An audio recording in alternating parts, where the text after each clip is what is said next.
Earlier, the government had conceived the Aadhaar legislation, which only provided for the procedure by which you get a unique identity number.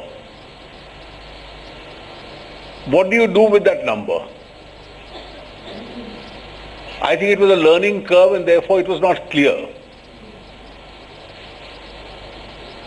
And suddenly we brought in the legislation which led to the central and the state governments making sure that a very large number of payments, from subsidies to scholarships to pensions to payments under the Rural Employment Guarantee Scheme, these could all be sent into these accounts which were otherwise not having any balance in it. And suddenly most of these accounts started having a balance. And as we stand now,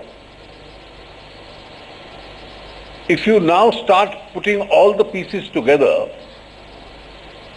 you are actually moving towards a situation where one program of the government says that every home in a village should have a toilet.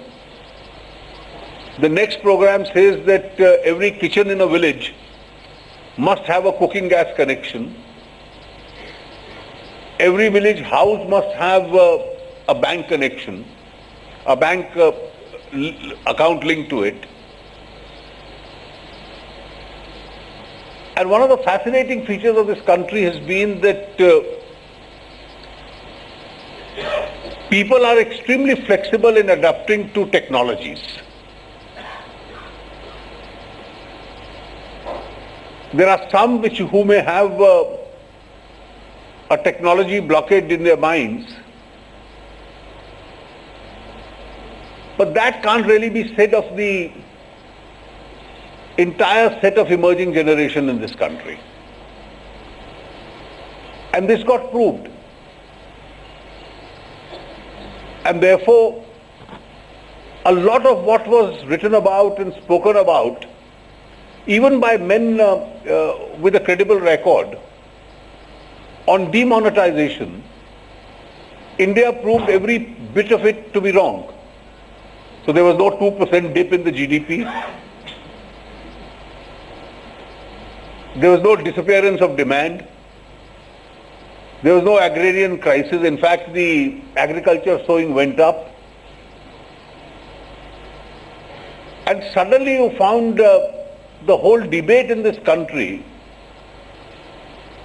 taking a new turn. And I'm personally very glad that some obsolete ideas are clashing with some newer ones. And therefore, out of the debate itself,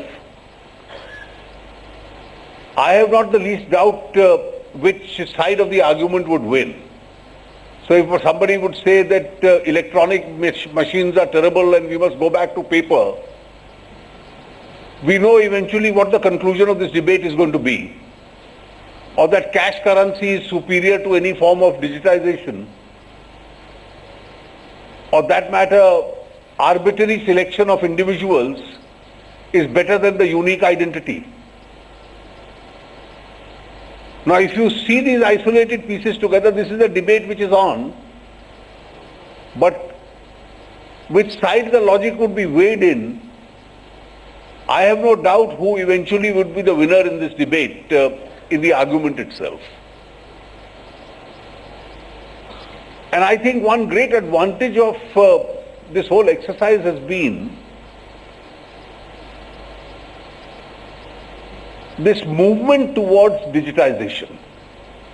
And the movement towards digitization itself has created newer technologies, newer form of electronic modes of payments. So whereas most countries in the world see only essentially credit cards, we see some of them, but we've seen different forms of debit cards and rupee cards and the applications now emerging. The Aadhaar-enabled payment is only unique to us. No other country in the world has that technology or the privilege, where literally your thumb becomes your credit or debit card itself and links it to your bank accounts.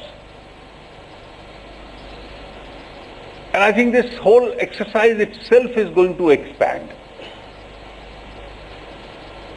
And therefore this whole idea of the ICICI Bank that from one village that they selected 2 years ago to 100 villages and this year to 500 villages, and making sure that everyone in that village gets connected. And while I was being taken to these stalls, I was being told by Mrs. Kochar and her colleagues that real incomes have actually jumped up. We are going to charter into a territory which we have not visualized. Recently I met the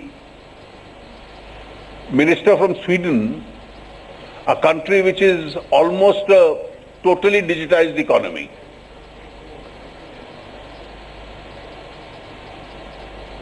And I asked that minister, the honorable lady, that what do you do in your country where somebody offers a cash payment?